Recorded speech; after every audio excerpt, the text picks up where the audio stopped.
Mic check, mic check. 1, 2, 3, 4, 5, 5, 5, 4, 3, 2, 1. Well, here we are. I've gotten bored over my break enough that I'm live streaming. And two, I do actually want to talk about the severe threat because it is actually pretty intriguing.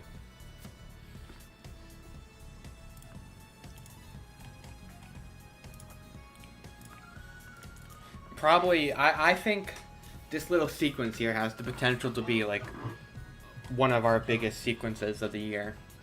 Here, mainly focusing on Friday and Saturday. So, well, let's see who's all here, and then we'll get the show rolling. Hello, Gino, Goats here, Jess, RTC Bus Productions, Matt in class once again, Mark Robinson, and then Mark Page. It's gonna be an active few days for across portions of the southern and central U.S.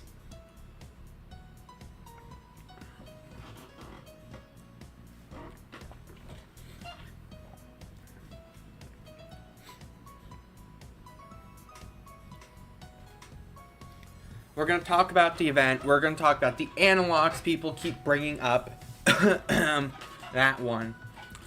And we'll talk about what I expect from this upcoming event. I'll see you around, Jess. Thank you for tuning in for like 2 seconds. But, let me close out this. So it just defaults to this. So, without further ado, I hope I have this set up right. There we go. Okay. It's a beautiful day across most of the central part of the country right now. Got some high wispy clouds up in Dakotas. We had some low clouds in here today. They're kind of working on fizzling out. Just east of the Allegheny. Or, yeah, I think this, there's a name for this. It's like the Allegheny Plateau or something. It's out here by Altoona. I can probably let me just throw over some station plots. We've been stuck in easterly flow the past few days. And it wasn't bad yesterday. This morning was kind of bad. But it cleared out, which isn't typical for easterly flow, because usually, here's a little tip, when we get easterly flow off the Atlantic here, because it kind of wedges itself in, it's usually cloudy and cool. It usually is cloudy all day. It's typically pretty cool. Yesterday we were sunny the entire day, and now today we started out cloudy, but we've gone pretty much mostly sunny, which is nice. Hello, Cleveland and Landon. I'm having a couple more Pringles, so we can start our surface map doc here. Do I have actual meso analysis? I don't have actual meso analysis pulled up, but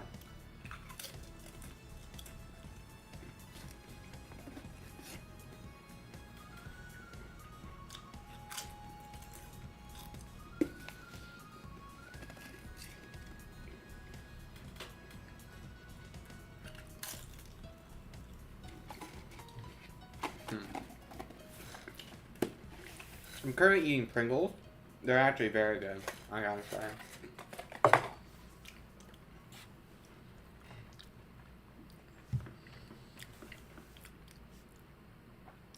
So let's get started, because we've got a lot we can talk about here. So as we've all probably seen, the SPC has issued Day 2 and Day 3 moderate risk for portions of the eastern half of the U.S., mainly out in the Midwest into Dixie Alley for today and tomorrow. And this is shaping up to probably be one of the bigger multi-day severe weather sequences we will see this year. And I know it's probably bold to say that early on, but if Saturday pans out how it could, it will probably be, arguably could be the biggest outbreak of the year. I don't suspect it will be. Even if it pans out like I think it could, I don't think it will be, but there's always a chance. So, we're going to start, I will also talk about the fire weather, because there was an extremely critical yesterday, there's a critical today, and then there's another extremely critical for tomorrow. Actually, I'll start with that. So here's our current day 1 fire weather outlook across portions of the central and southern high plains.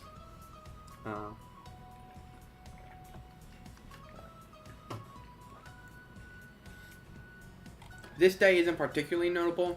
The next day that's notable, though, is this day. A large, extremely critical risk across portions of northern Texas and the central Oklahoma into southeastern Kansas. You will typically see mentions of outbreak wording in convective outlooks. You'll see it in the day 2 and 3.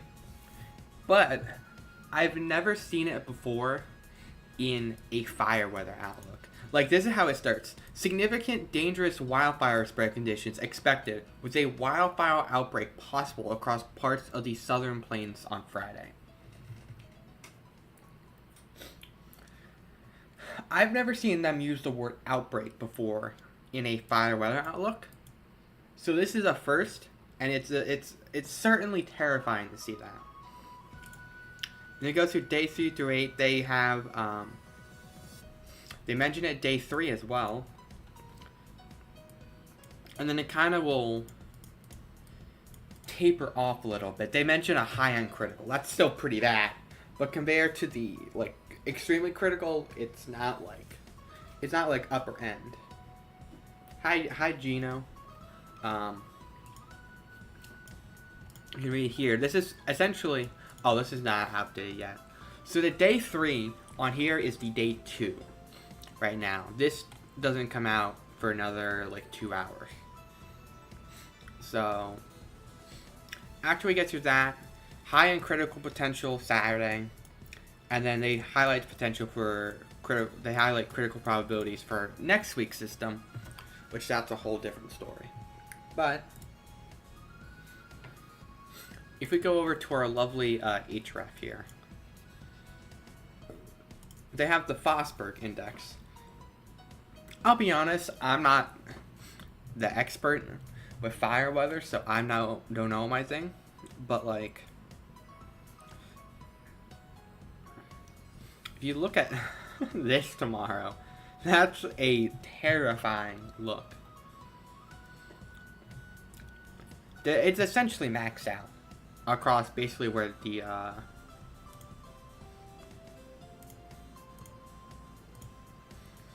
if you want to look, so I overlaid the fire outlook here with the Fosberg index, and it's screaming.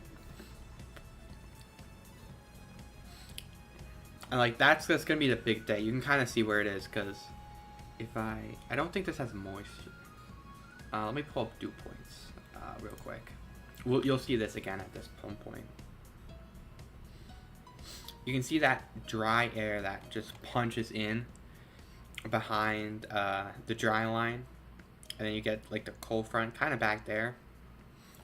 You're gonna get that dry air to punch in behind it, and you overlap that with like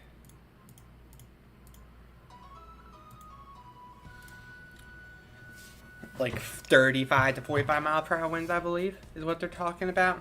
You're gonna get a very high-end fire threat, but the potential for, as they mentioned, a wildfire outbreak. So that's what we're gonna start on, and now we're gonna move to the fun stuff here, the stuff that everyone's probably here for, the severe weather risk. We're gonna start with day 2. Day 2 has a moderate risk across portions of extreme western Kentucky, eastern Missouri, extreme southeastern Iowa into a majority of western and southern Illinois. There's a large 10 hatch extending from extreme southeastern Iowa and Illinois down all the way down into northern Mississippi and northwestern Alabama. This is a wind-driven moderate. Now here's the interesting thing. They haven't been doing day 2 props for too crazy long now.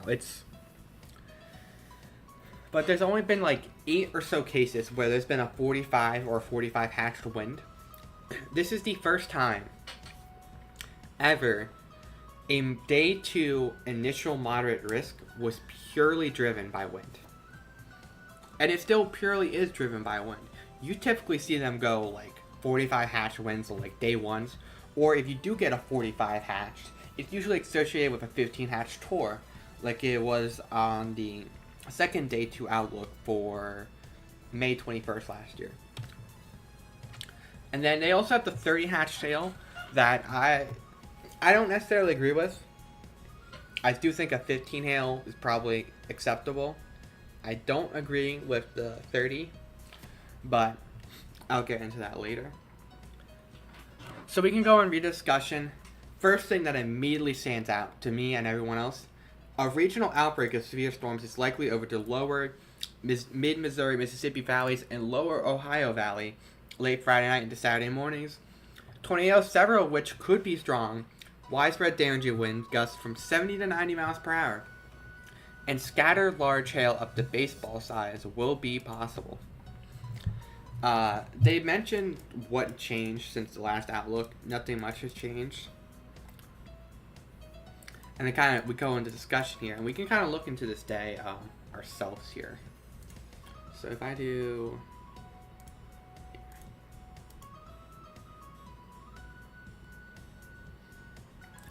So let's start. We always like starting with synoptics here. Hold on, I love this, but like I don't need this right now.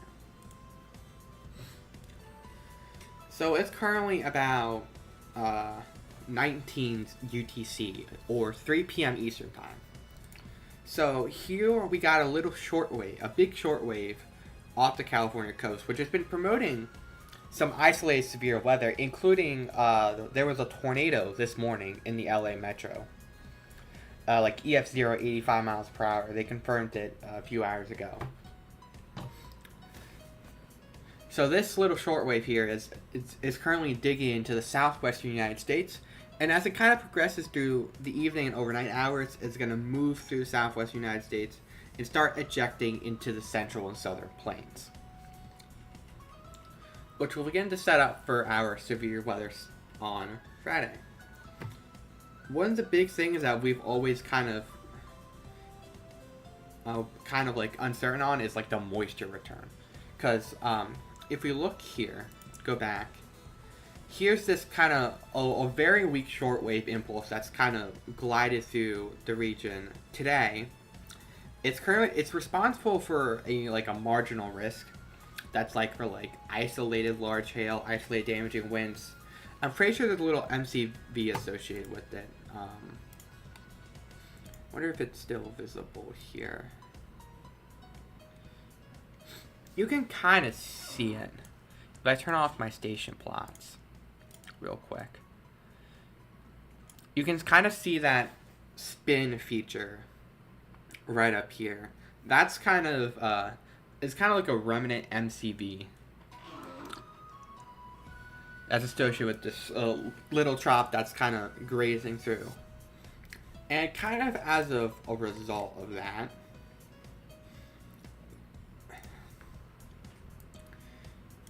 moisture return today is a little bit stunted as it moves through.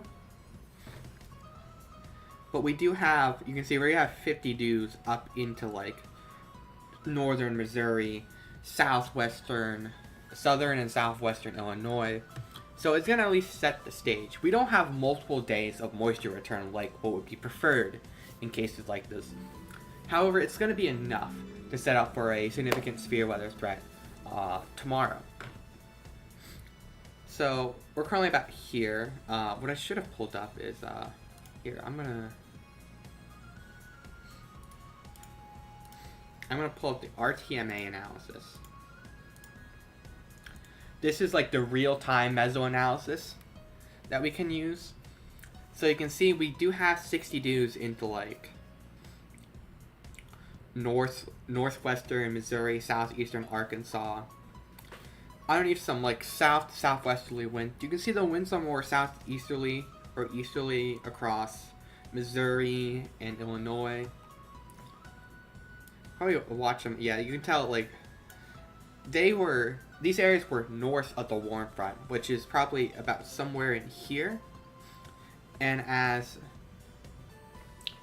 it moves northerly, you can see the winds start to flip and start seeing some getting some moisture return into here. So we have that. Misheard that as 60 dudes in the lake. My bad. This time last year we were talking about a 314 event. I will say that this will be nothing like it, because honestly, when that Winchester EF3, that whole event kind of stuck up on us. I could do the. We expect it's not like we expected a potential for a few tornadoes up in that region that day, but we didn't expect like multiple SIG-Tours to come out of it. That was an interesting day to track, and that was an interesting day for me alone. I don't think there's gonna be any notable snow. I haven't seen too much big talk about like, oh my god, massive blizzard incoming.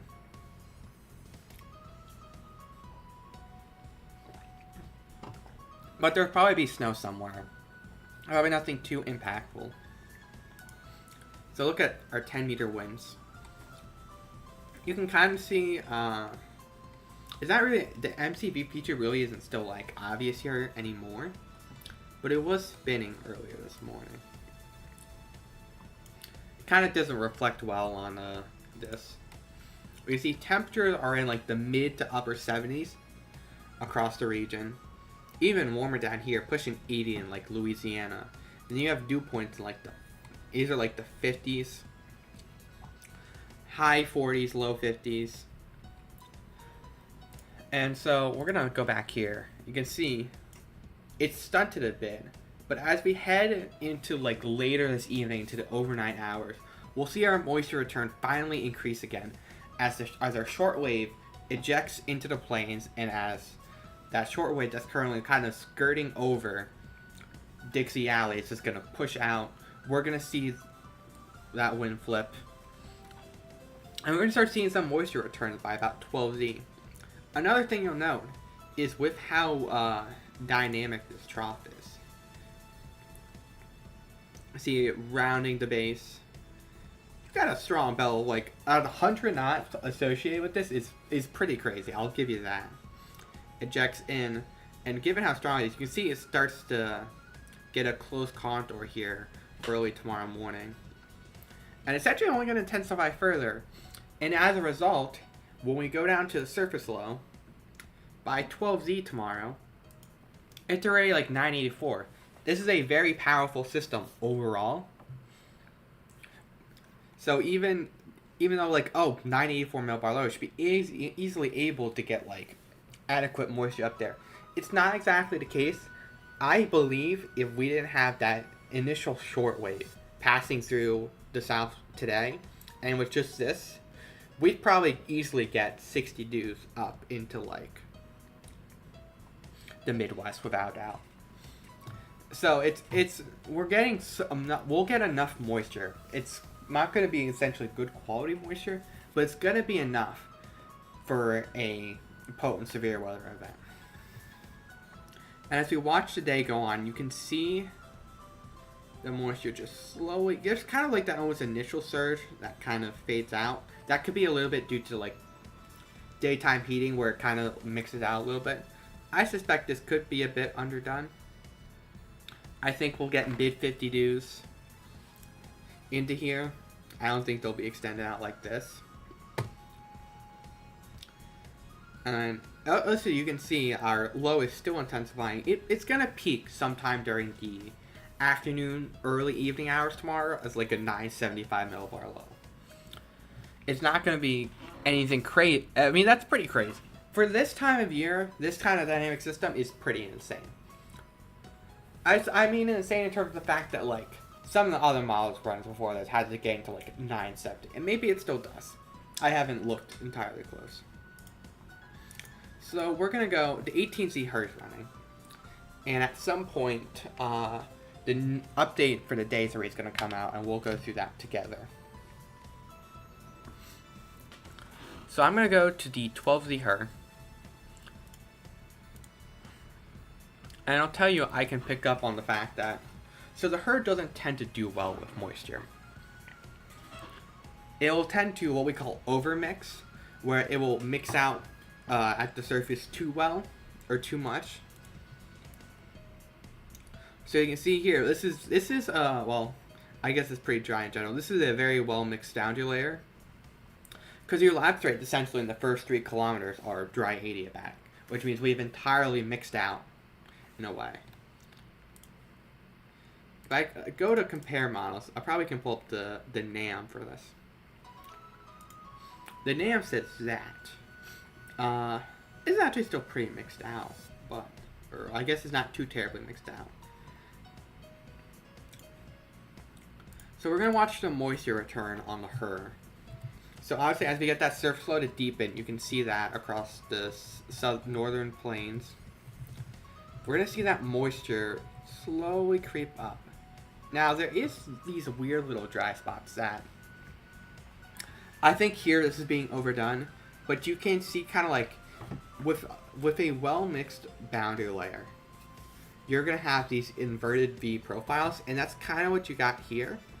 It's not perfect by any means, but as our little trough, the little compact, intense shortwave closes off, you can see it's still intensifying there. That flow is going to move right into, like, the Midwest or mid-Missouri Valley or whatever region they call it. I'm not entirely sure about the regions with all this stuff. So, as it does, we will get some severe weather, a very potent severe weather threat. Morning convection will not be an issue. There's probably not going to be any morning convection from this. It'd be so dry. Now, I will draw you to the fact that I'm going to switch sectors here so it's easier to tell. If I compare the HER to the NAM, you can see they're like totally like different solutions. Or like why? And I'll mention this again. The HER tends to overmix. It's the same issue with the wrap. Because I'm pretty sure the HER runs off the wrap in some way. So the HER tends to overmix. And the NAM will tend to undermix. Where it won't mix itself out enough as it should. So when you think about it this way, it will probably end up something between the two models. Because so I pulled a sounding from the NAM 3 kilometer at 21Z. It has 74 over 50. If I go to the HER for the same exact sounding. Okay, it's different. It's noticeably different. It's like an 8-degree 2-point change. But that's still noticeably different. And I think it's more obvious when you look at here and you see like, oh, the herd barely has 50 dews here because it's so mixed out. But you go over to the NAM 3 kilometer and it's going to have like 62. In cases like that, that's undermixed. I would expect that to be more mixed out. I would expect to see like maybe not low 62s out here. Maybe like I think mid to upper 50s dews is a very real possibility. And that's all we're going to need. Now, convection will initiate sometime during the afternoon hours, kind of across this region right here. As our forcing moves in You get good ascent. I kind of like, okay, when do we see it? It's probably gonna be sometime like 1 to 4 or like 2 to 4 central. Probably lean more towards the 2 p.m. central time there. Because this is 4 central.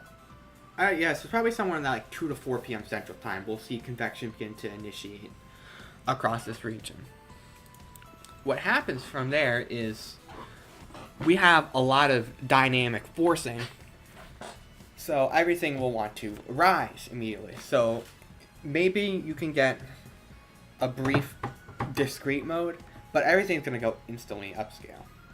I think the HER's not firing as it should be because it has that like well more mixed out boundary layer, so it's not able to resolve initiating convection properly because it's so dried out. The NAM obviously doesn't have that problem. The NAM already has like a full-fledged squall line developed by 5 p.m. central. If you look at the rest of the models, the end passes are pretty similar. Perhaps maybe a bit underdone. I would suspect at this point we're on the road. You see, it kind of suffers from the same issues as the HER. I think it's too dry up here. Down here, I do think this is right. I do think we get mid-upper 52s into like southern Missouri. You can also see like when I talk about the ramp like runs off the HER, these are pretty similar. And they're both overmixed. I would say this is undermixed in similarity to the NAM. So expect like something in between. Maybe something like this. Where it's not disastrously overmixed. Or undermixed. Or it's not terribly overmixed. So I think convection will probably initiate in that 2 to 4 p.m. Central Daylight Time window and immediately go upscale. You see here, I'm going to start pulling some soundings. Now this is to HER, it's probably too dry.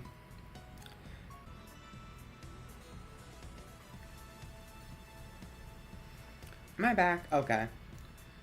I lagged out for some reason. I do not know why. There's been Wii music playing the whole time. Whoopsies.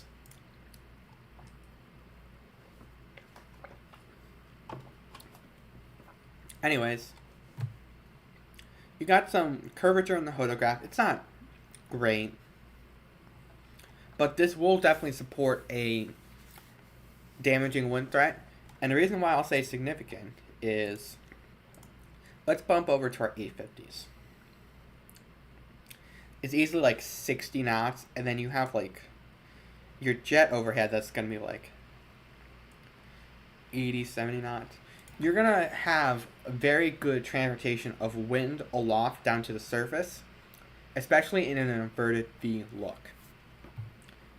You'll get these like moist adiabatic, completely moist profiles in Dixie, and they'll throw out like hatch wind risk, and then there won't be a single one, because in a completely moist profile, you're not going to be able to transport wind down as easily as in a profile that's drier. It's kind of like the common sense of gravity, in a way. So, like, did I word that right? I'm not sure I did, but okay. If your entire profile is moist, you can have like a 90 knot low level jet ripping over it, but if your entire profile is just straight moist, it's not going to mix down as efficiently as if my profile is something like this. Like even the NAM has an inverted V, so that will help mix down that wind. So we'll get some significant wind gusts. SPC mentions 70 to 90 mile per hour wind gusts. I agree. Another big thing to note is these storms are going to be flying. If I take some soundings of like storm motions, they're moving like 60, 65 miles an hour. It kind of almost reminds me a little bit of like 1215, where you have a very dynamic system and the dry line and like the convection is just gonna go up, and it's gonna be like very significant. I do not think we have the tornado threat because of the lack of proper moisture. Now, honestly, if we had the NAM, if we had upper 50, if we had mid 60 dews into here, we'd be talking about like a QLCS spam. I do think we may get there eventually, especially as we get into the evening hours. And honestly, we get more organized convection. But I wonder if we can pick up on any. There's probably some. You can see the line here on the NAM. I'll just take a sounding in there for the funsies so you can see how broken it is. And this low jet's only going to increase further, which is probably it's only going to further increase our wind threat. Let's go to 0Z. See, most models are now have like convection going up. I'm gonna pull a couple more soundings ahead of this real quickly. As we start to get closer to nighttime and get more of that moisture further north, I think our tornado threat will start increasing with the QLCS to the north. So I think that's gonna be like here, like if it's like, I'll tell you something, 40 like 51 over 70 is probably not gonna get it done. If it's like 55 over like 66 or something, that could get it done. But I don't know if it's gonna be that good. But you can see all the models resolving like a notable squall line. And that's where you get that major significant damaging wind threat from. You're going to have this dry air, a generally dry profile, with this strongly forced convection that's going to be just screaming fast across the... or I guess moving fast. And you're obviously going to be able to mix down those 850 winds very efficiently. That's where they're going to get the significant wind gust playlist for. I do think we get a QLCS tornado spam at some point, or multiple tornadoes from this QLCS, especially as we push past like 0Z, when the moisture is continually making its way north. If I will pop over to this, or I want to kind of put back on my UH. Yeah, you can start seeing as here. You can start seeing some UH tracks being put out. Really, that doesn't mean we're going to see tornadoes. But if this is a few degrees cooler than it actually is, which is entirely possible, if this is more like 55, 56 over like 67, it will tornado, I believe. I'm not sure it's going to be spam, like we sometimes all think. But not like a 12-15. 12-15 was actually, when you think about it, 12-15 was kind of generational in itself. I don't think we're going to get anything like that with this event. I do think we're going to get multiple QLCS tornadoes up here. Or perhaps, in the case that it's like a broken up, instead of like a full-on squall line with embedded supercells in it, I do think we get embedded supercells in with this. If it's like a broken line of supercells, I still think you have the wind threat, but I think your tornado threat could drastically increase. But I don't think that. I buy a more heavier linear solution. As we drop further south, probably like I would almost say south of St. Louis, we can start seeing potentially an interesting event unfold in like our southern mode. The forcing isn't as strong. It's more subtle, and it will get more and more subtle as you go further south.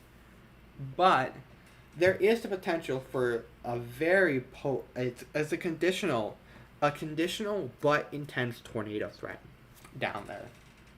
So let me just pick a sound right here. This can easily get you intense tornadoes. Look at all that low level shear. I know it's not the greatest instability profile, It could be better. You do get 114 3 gauge. That's good. You do get your veering with height. South-southeasterly at the surface. Kind of bends southwesterly about 3 kilometers. Kind of gradually goes westerly. A very large looping hodograph. And these supercells would also be moving at like 60, 65 miles per hour. These things are going to be moving fast. Which is why chasing them is going to be hard to keep up with them. Especially if you don't have a good road network. I don't entirely know about the road networks out there. But this would get you that. And I took that sounding right in front of this stuff. If any of this is like supercells, like even semi-discrete supercells, there's intense tornado potential there, straight up. And it also extends further south into like Arkansas, Tennessee, Mississippi, and Alabama. We're gonna get to day 3 here. I think I would probably highlight the main threat for Nashville being damaging winds, maybe a few potentially significant damaging wind gusts, and tornadoes with the potential for strong tornadoes.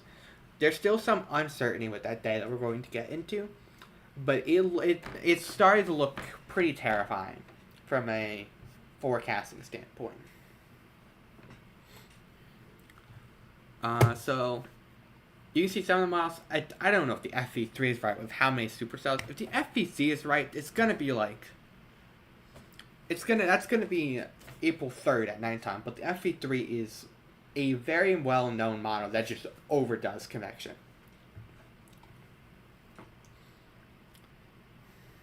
So you can see I kind of trust like some of these models the most.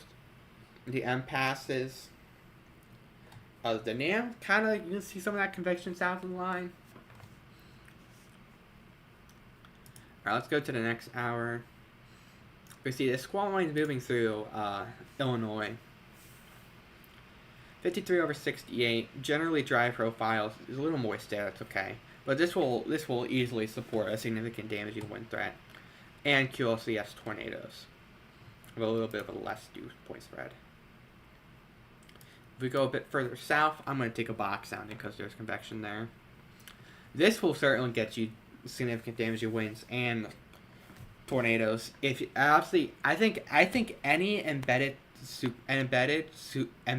or like semi-discrete discrete supercells have a significant tornado threat, especially as we move later into the evening,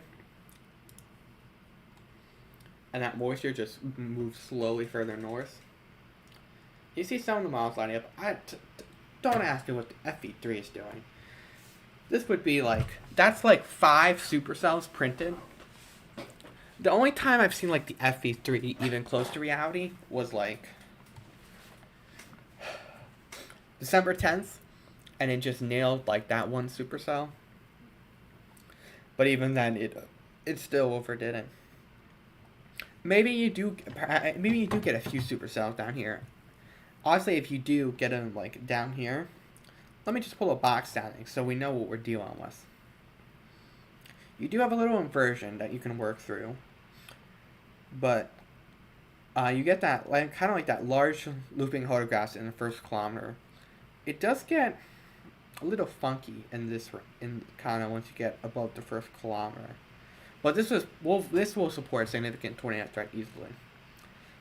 63/69. I also do think if you get upscale growth down here, it's going to have damaging winds, potentially some significant. We're going to progress through the night. You can see the herd does have some signs. I do think maybe we get like a couple supercells that mature out of this.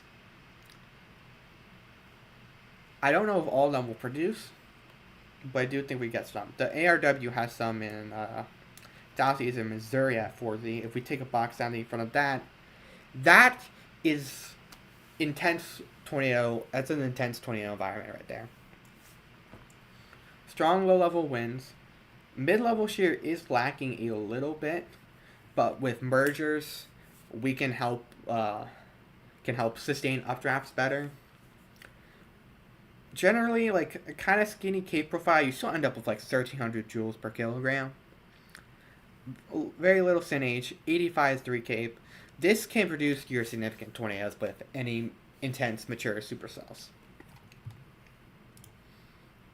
Now, that kind of environment, just the FV3 on crack, as always.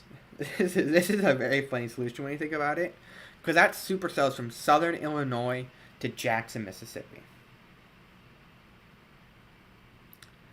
Like that I don't see that. Some of them, you can see some of the models hinting at like this convection into like western Tennessee, and I do think this convection does push into like Alabama and central Tennessee, like central Tennessee over by like Nashville during the nighttime. You can kind of see it there. How far is the E-Team-C out yet? Okay, the HER is out to this point. We're going to look at the HER. As long as the day 3 update's not out. The day 3 update is out.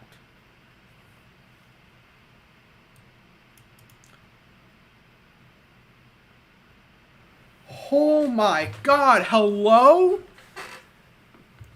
A particularly volatile scenario for destructive severe remains evident?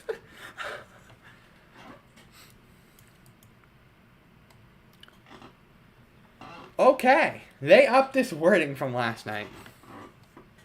A severe weather outbreak is expected on Saturday across the central Gulf Coast states and deep south into the Tennessee Valley. Numerous significant tornadoes are possible on Saturday afternoon and evening, centered on eastern Louisiana, Mississippi, and Alabama. Widespread damage, wind swaths, and scattered large hail likely. Primary change is to expand the level 4 moderate north in Alabama and all categories west in the tight gradient of severe potential from the Sabine to lower Mississippi valleys. A particularly volatile scenario for destructive severe remains evident during the afternoon to evening on Saturday. Okay. We'll talk about that.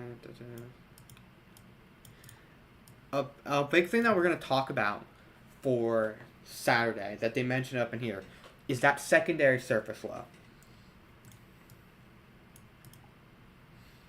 Okay. Steep mid-levels after they top the ridge one. Yeah. It's strong. Low level okay. Vertically veering wind profiles with strong anvil level divergence amid the favorable instability should support robust updrafts and intense supercells. Low level shield will strengthen during the afternoon and evening, setting the stage for a severe weather outbreak, including significant tornadoes, damaging gusts, and large hail. A pronounced drop-off in severe may be realized with a northern extent, as emerging band of and/or highly organized line outpaces rich Gulf air. Maybe it's in danger wind, but then they kind of have that they kind of have like that secondary threat up there. So they did expand this apparently. Okay, they did. Wow.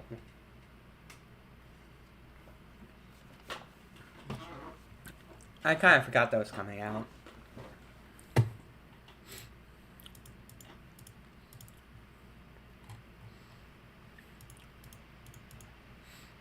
So HER doesn't do as well with it this run. Look at some of the previous cams; they kind of have it throughout the FV3. There's a chance we do get some supercells down there in like this region.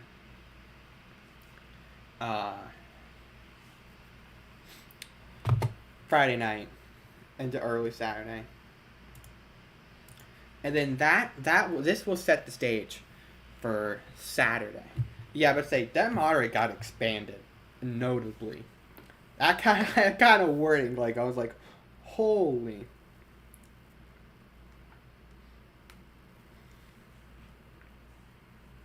I guess perhaps there is a chance we do get like.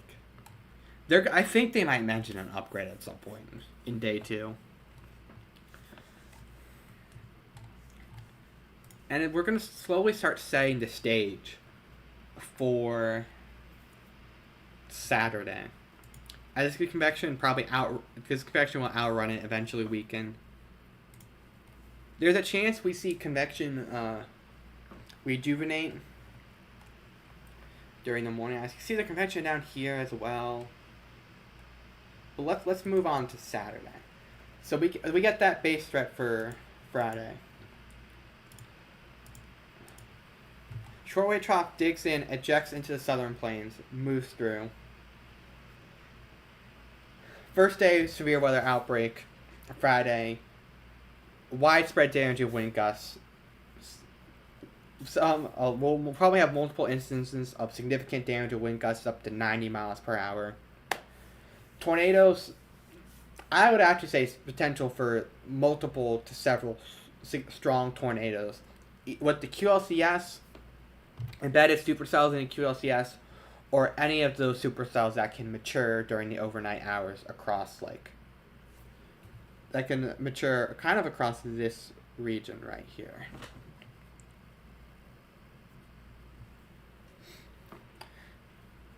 And then it will set the stage for our big day.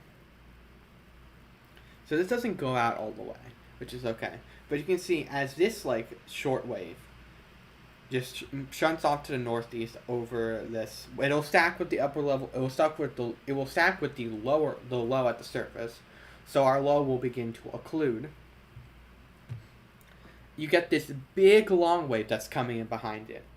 And that's going to set the stage for Saturday setup. You can see, here's what it looked like. Our 980 millibar surface low tended over the northern half, over Minnesota, Wisconsin. You get moisture. There's 50 dews up in Michigan by 12 tomorrow. And look at this warm sector. 60 dews. Across Mississippi, Louisiana, Alabama. That's mid 60 dews right there. Into that's what's up there? Columbus, Mississippi. I feel so dumb. I should know this. Alright. That's south of Tupelo. Hold on, where's my tab? Get mid 60 dews Tupelo there. Matt, you're gonna have well, I'm not sure if fun's the right word for that. You have a very interesting few days. I don't expect much out of low system memory impacting performance, whatever. Anyways, I'm currently viewing chat on my other laptop. So every time I get a notification, it shows up there. So our stage is starting to get set. A couple questions we're going to be wondering, and we'll kind of go through this as the herd goes out. How much morning convection do we have? Because that will be a big question. The herd has a lot over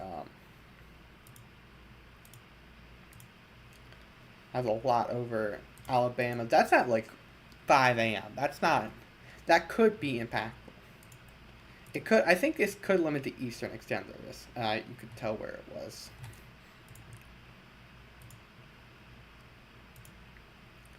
Perhaps some of this stuff could be tornadic as well. I wouldn't be surprised.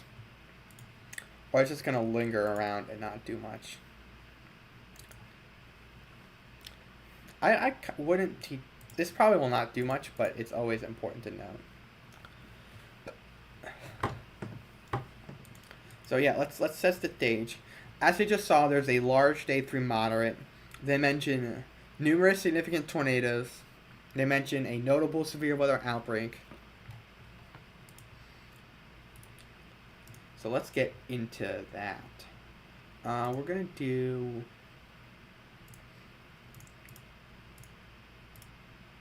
Let's do Euro at 500. So you can see on the Euro model that we're going to be looking at here, we have that initial shortwave that's going to intensify, eject to the plains. It's going to stack with the surface low. And we're going to have surface low to occlude. It's going to end up there. And then here comes this big long wave. essentially with the shortwave embedded in early Saturday morning.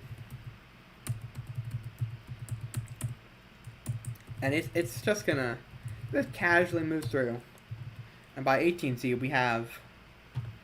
a we have plenty of mid-level flow, southwesterly flow over the warm sector.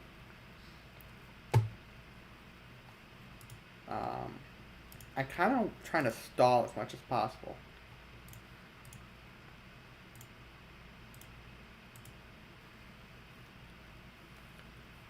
A quad state tornado remastered form Saturday? How about no? So you kind of get this train of convection.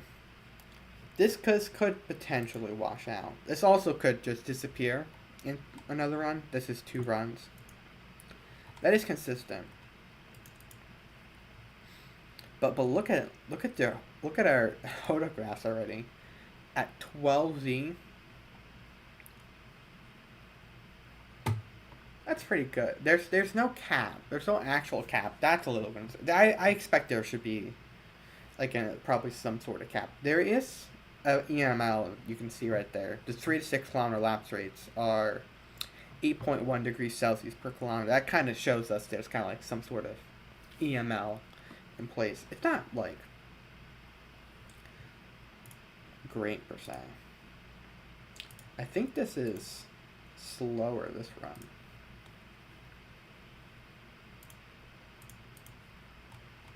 We can kind of see it in the lapse rates. Look at that. That's good lapse rates in Dixie Alley. In my Dixie Alley, we're kind of seeing how this convection goes in real time. If this happens, there's probably not going to be much that happens up there. Hello. That's a supercell right there. If I take a sounding, that would be a intense tornado out there right there. The wind profiles are a little wonky because all carried by low level shear, and we have to wait for some of that stronger flow aloft to get in. But you can see that. I'm concerned with this potentially being a reinforcing outflow boundary or something. Or something that kind of limits that northern extent. Regardless, you still have a wide open warm sector to play with here. This did trend, I will say, this did trend northerly.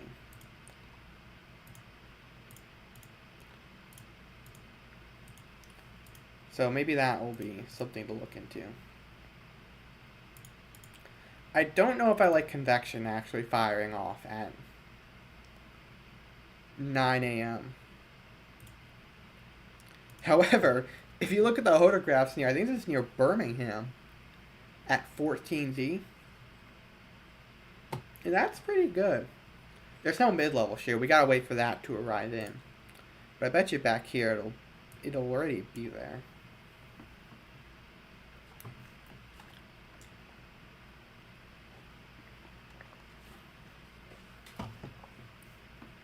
Yeah, there it is. Okay, it's better.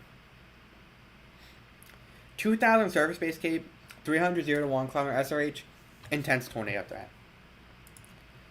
Which, I mean, if any of this morning stuff gets going, then that's trouble.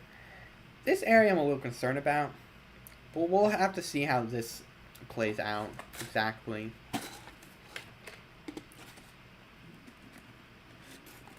I have 10 minutes until I can put on headphones and hear what you're saying.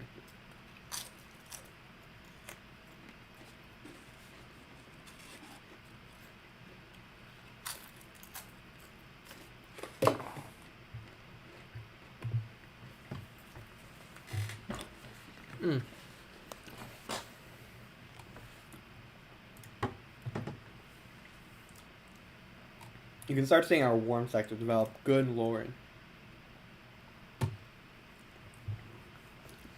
I feel like there's the potential that this is too far south and underdone, as Semi said. Or overdone.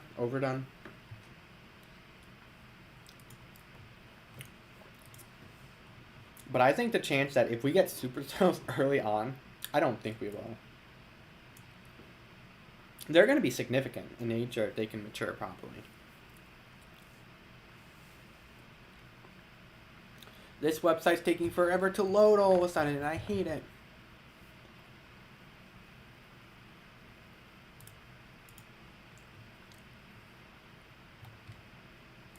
Anyways. See, we got a 500 millibar look right there. I mentioned this coming in. We're going to go down to 850. You can see the initial strengthening. I actually think that's probably... You can see how strong the winds get overnight. And you can see even despite the fact that like we move into the day, this low jet only strengthens. And that's because of that secondary surface low. So we're going to move over to... I'm going to let this run. There's already UH tracks at 16Z. Oh my goodness.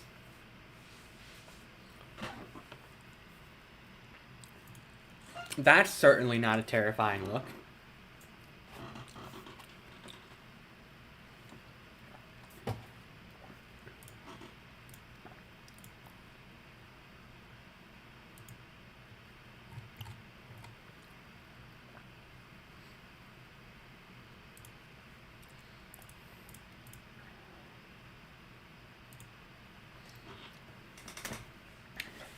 If that is a sounding next to a supercell with a UA track on it, that, dare I say, I think there is a conditional violent tornado threat on Saturday.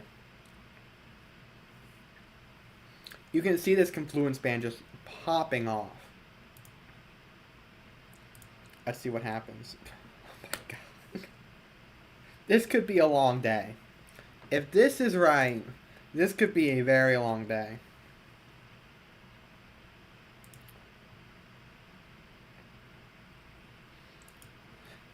Because you have convection here, but you have stuff that can just easily move freely into like eastern Alabama, and I do think it's a conditional violent tornado threat because it's obviously based on light. I think. So here's my play call for Saturday. Severe weather outbreak is expected for me. I think we see several significant or strong to intense tornadoes. Potentially, I'd say like EF2 to EF3. With a photograph like that, okay, that's far out east, where the lapse rates aren't as good. But, that'll work. You can see, we don't have a problem getting moisture north. Let's go northern Alabama. I'll be honest, I haven't looked too much at soundings. Okay. With this look, I'm pulling like God tier soundings. In areas where there's like,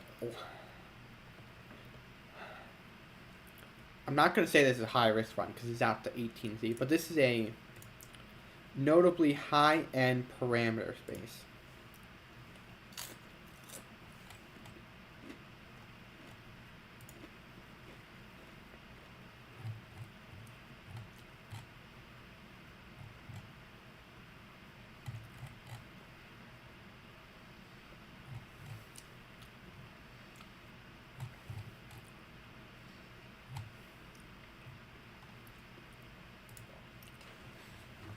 Like, this is scary. This is, like, okay, it actually terrifies me a little bit. I think even in, like, a QLCS case, you get, like, SIG tours. This is not going to be like 322. 322, I think, suffered from the fact that, like, it suffered from very lack of, like, mature open warp sector convection outside that one supercell. And something else, we're not going to have the problem that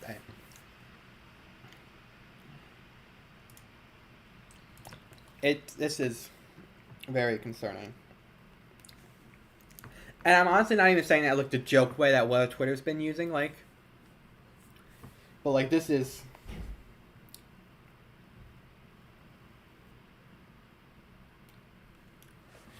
this convective signal is like cracked. If we're gonna get supercells at like 16Z that are gonna be producing, this is going to be a very long day. I will say that right now. If we're getting supercells that produce at like 10 a.m. Central, which is entirely possible because we already have like 2,000 surface-based CAPE across like Mississippi and western Alabama. Who says we can't have significant to intense tornadoes that early? It's a real possibility.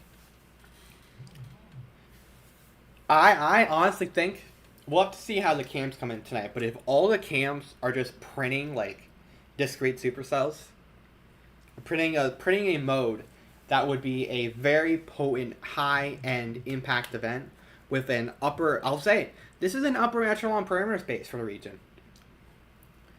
And this could be one of the days where it gets actually utilized.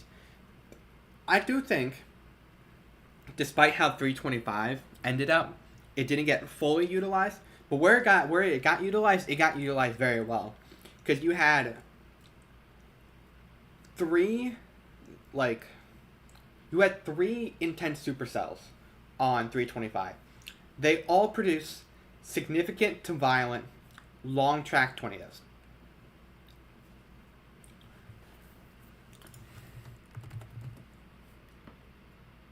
Like there's just no doubt about it. I just closed my tab. Whoops. Give me a moment.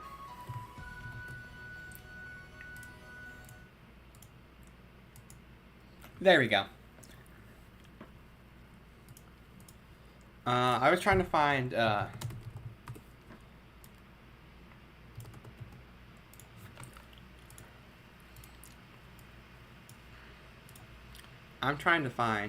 Okay. I want to show you guys what happened on March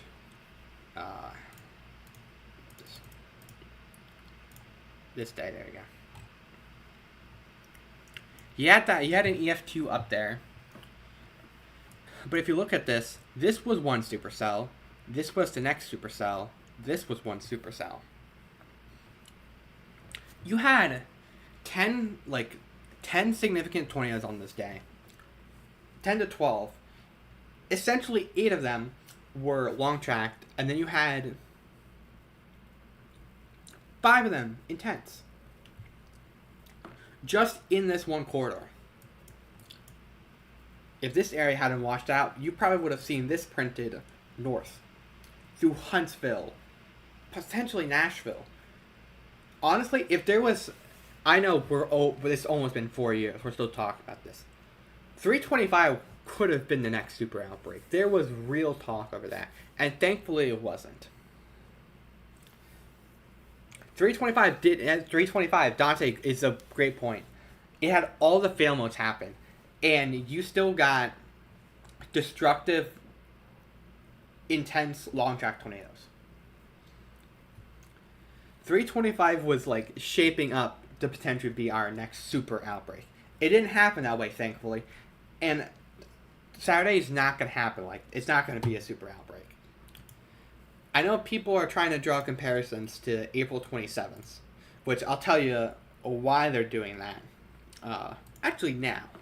Let's do that. Let's poke out... so this is the SPC mesoanalysis archive I'm showing. You can find past mesoanalysis data here. We're going to pick out, like, 500. I picked the wrong time frame. Let me fix that. Mainly because of the fact of, like, you have this large, long wave. And a few days ago, it did kind of look like this. It kind of trended away. But you can see, this was that very long, it's a very long wave. It is similar to 427 synoptically. And I do think you can say that. But this is not going to be our next 427. I can say that comfortably. Because you have to... Let's counter into the fact that, like... you had a QLCS ran through the whole warm sector. That's not going to happen in this case at like 7 a.m. And you had an entire afternoon round with a wide open warm sector. This one's going to be, and it's, synoptically, this does look similar to like these high-end Dixie events is what we're trying to get at. These long waves tend to bring these very high-impact Dixie events. And obviously, the one that everyone knows the most is April 27th. So everyone just goes to it. And I think there's some validity if you compare like Fire and Billboard maps and another part of it that people are like, oh my god, it's going to happen. Was that secondary alone, which we will have in this case. It is a little fun. It is very strange to see another event that is almost evolving like 427, but it's not going to be the next 427. I think a big reason, moisture. It's mid-March. We didn't have good moisture return, so it's not going to matter anyway. And at the end of the day, all events are different on their own. We could send 15 427 drops through the south, and we can get 15 entirely different outcomes. That's just the truth. Whether history can repeat itself in similar ways, but it won't be exactly the same. But what I'm trying to get at is these kind of long wave troughs bring high impact, high end events to portions of the southern U.S., which is why I'm kind of stressing the fact that I would expect to see several strong to intense long track tornadoes on Saturday. Because I'll even go out further than there. Let's go out to hour 57.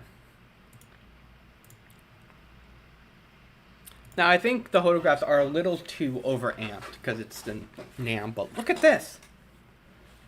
Look at that. That's how you honestly get violent tornadoes. 2,000 surface-based cape, 400 0 to 1 kilometer SRH. That's like a prime environment for a storm to produce a violent tornado. You can honestly even get it with 300.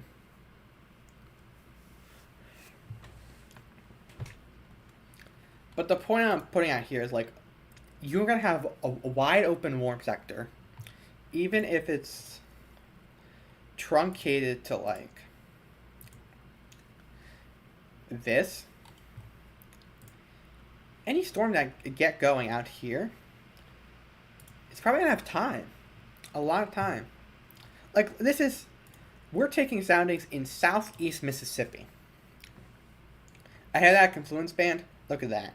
That mid-level shear is a little weak, which could be an issue. But still, this is like,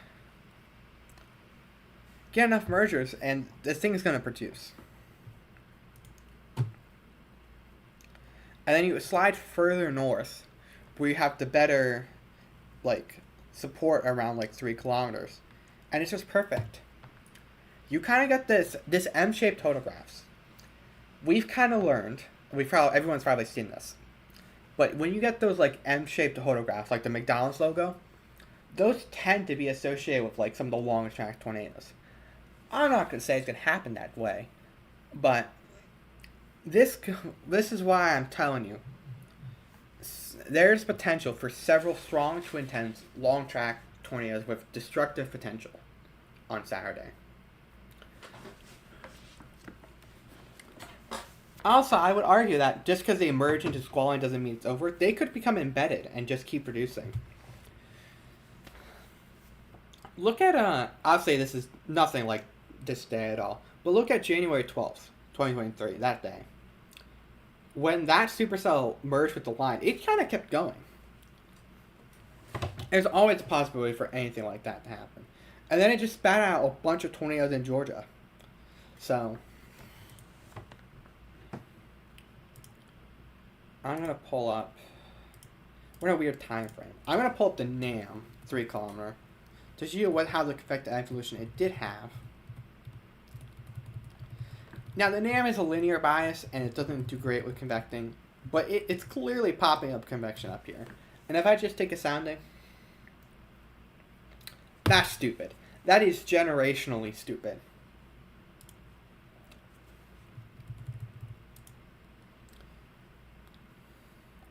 If we look at, we're going to look at the FV3. Even though I just spent like 20 minutes shitting on it. Look at the FV3. It just prints. It absolutely prints. I think when the cams come in tonight, we're going to see a lot of them print. And I think it's going to get a point where they're going to mention a day 2 high risk. I don't think they'll do it. But, like, there might be a sweet spot, like Mississippi, Alabama, this region, that could potentially get upgraded. Now, always a great reminder to tell people, Mother Nature does not give two cares about what risk. There could be a thunderstorm risk out for this, and Mother Nature would not care. There could be a 60 hatch tornado risk. Mother Nature will not care. Mother Nature will just do whatever it does. It does not care if it's a moderate or high risk. It will not do anything differently just because, oh my god, they put a high risk, I'm gonna bust now. No. This is we're dealing with an upper echelon parameter space, and then one last thing I want to touch on, because I promised I said I'd touch on this. Before that, look at that EML in place. It's kind of ratted out because the Euro is wildly over-convecting. But if we go to the GFS, just real quick, there's a pretty good EML in place. For this region, that's pretty good. I'm still pulling some really dumb soundings. If you are in the moderate risk area, and even the enhanced, because I think the risk could shift up into like Tennessee. I'm not entirely certain on it. We have to see how models will evolve the morning convection. But like, you can argue there could be an intense tornado threat up to like Nashville, and I hate to say it, but I think there's a potential for that if we get just enough like instability. This is a very potent day. Now, remember when I talked about earlier with the 427 secondary surface low? Here's why it's getting brought up again. Because the models, when this day started uptrending hard in the medium range, which is kind of rare enough in itself, this also showed up. You got your initial surface low, and then, now this is albeit convectively, like, probably contaminated a bit, but you do get that secondary surface low in there. That kind of helps keep your flow southerly. Like, this is 21Z. There's still southerly winds in the southern Mississippi. If I take a peek at the 18Z, it's kind of there as well. You can kind of see that secondary low. A secondary low here is only gonna is kind of keeping these winds straight southerly, pulling up moisture. It's I think it's what's driving this event to be so big. Because it was just that main surface low off to the north. This is an entirely different event. But that secondary surface low, as that long wave ejects in, is what's really ramping up this event. Friday, I feel like I'm gonna say with 100% confidence this. Friday's not going high. If they were going high, it'd be for wind, and they've pretty much admitted they do not do high risk for winds anymore. And I don't see it for tornado, because that tornado threat is way too conditional. Saturday there is a real chance they do go high. But as I mentioned before, Mother Nature does not care about the risk the SPC highlights. The environment will do whatever the environment is supposed to do. The environment does not care if the SPC slaps a 60 hatch tornado risk over Laurel, Mississippi. That's just the truth. The big thing here is stressing this could be a very impactful event for the region. Both days. You need to be weather prepared. That's the story. If you are in an enhanced risk or higher, you have to have multiple ways to receive weather information. Your phone, a laptop, a NOAA weather radio is crucial, especially for events like this where potential power will go out. No replace the shelter. Lowest, most interior room of sturdy building. Always. If you have a basement or underground shelter, perfect. If you know someone that lives in a mobile home or a home that's is susceptible to weather, move them to a more substantial shelter. Especially on Saturday, where the intense tornadoes will just... You get an intense tornado. Look at it this way. An intense tornado versus a mobile home. It's going to obliterate that thing and shred it. Anyone inside of it, frankly, to put it as blunt as possible, is probably going to die. Because those things aren't withstand the build, even EF2s that well. They barely withstand EF1s. Especially if they're not built well. So, the big thing is, high impact event is expected, I think, for Friday and Saturday. Saturday has the higher ceiling. I'm not too sure what the floor is going to be like. I'd be shocked if we don't make it out of Saturday in some form with 5 significant tornadoes. More than 5. This is a very potent event. And obviously anyone in here that's in these risk areas need to watch out and make sure you're ready. The moment a tornado warning gets issued, shelter. It doesn't matter if it's 50 minutes away, 5 minutes away, if you're on the edge of it, shelter. Don't doubt it. I'd rather have people be safe than sorry. I'd rather know people took shelter than know they just watched a tornado from outside. Just watch a tornado from their home, if you get what I mean. This is kind of days a day like Saturday could be etched into memory for a while. If it pans out with several strong to intense tornadoes, it's probably going to be talked about for ever on end. And it doesn't have to necessarily be an impact a true 427, 331 outbreak. Also, we still talk about 325 a lot. There were not that many tornadoes.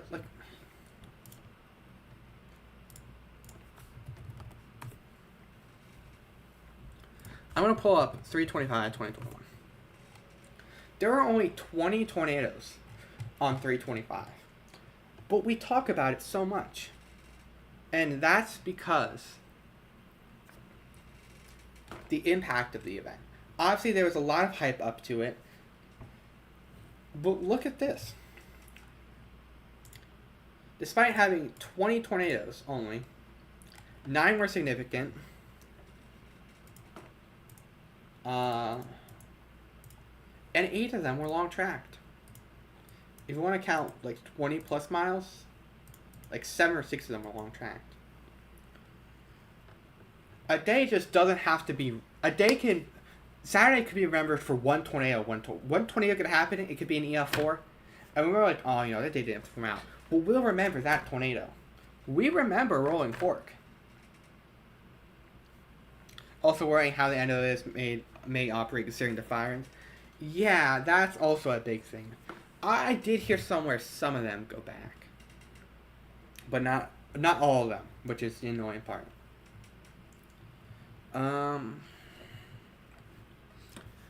But the point getting across is it doesn't take a lot. This day had 9 significant tornadoes, 5 intense. And yet we talk about it all the time. Not because it underperformed. By any means, if this was a 30 hatch, I would probably consider this verified. Or the SPC probably would, because you had a violent tornado. Arguably, too. I will argue that Greensboro was violent. That verifies your risk, even with 3 supercells. And honestly, we could have had a 4th supercell produce an intense tornado in the Birmingham Metro. Thankfully, it didn't. It only put down an EF1. But is there anything that I forgot to cover? Is there any questions?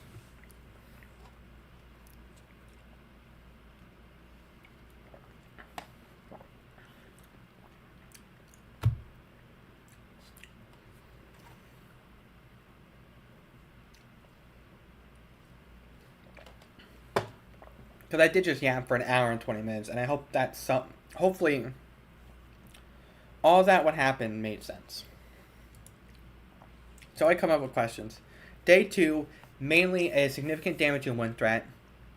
Generally across the whole region. Strong tornado threat in this region here. Probably gonna get some large hail, maybe very large. Day 3 has a high-end parameter space that could be fully realized. We're not entirely sure yet. However, the day looks to be very potent, and you could see several strong to intense tornadoes. Environmental conditions, take like 300 to 500 0 to 1 kilometer SRH and overlay with like 1250 to 2500 surface base cape. And that's pretty much what we're looking at here. And also, I'll look at this with you guys. The CSU outputs for day 2. It's trended up on that tornado threat compared to 0Z. You got that. You do have a hail threat. And it likes the wind threat further down south, which is interesting. And then I go to day 3. It pretty much has a high risk for tornadoes across like southeastern Mississippi, western Alabama. Has a hatch risk for essentially Mississippi, Alabama. There's a pretty decent hail risk. I don't think that hail risk is going to be realized fully. And it has a pretty notable wind risk, which will probably end up verifying like a 30, could be a 30, probably might be a 45 wind. I wouldn't sig it. I don't think it's worth sigging it. But I think a 45 knot one would work perfect. My ideal plan, I think if I were to do an outlook for day 3, I'd do a moderate, a heavily worded moderate. 15 Tor, 15 hash Tor, I'd probably hit a 45 wind. And I'll do like a 15 hail. If I did a day 2, I would hit 45 hatched wind, 10 hatched Tor for now until guidance comes in tonight. And then like a 15 hail. Probably, well, 15 hatch, so.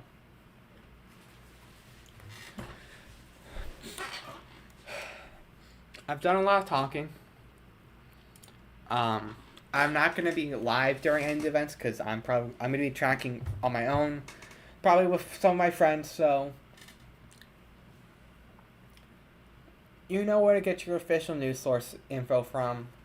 I don't have much else to add.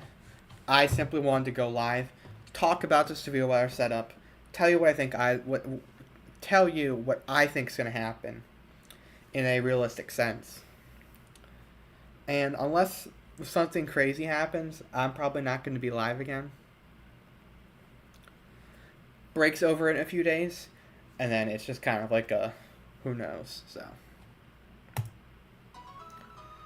I'm going to close it out here, unless there's any questions. By the way, Noonan was an EF4.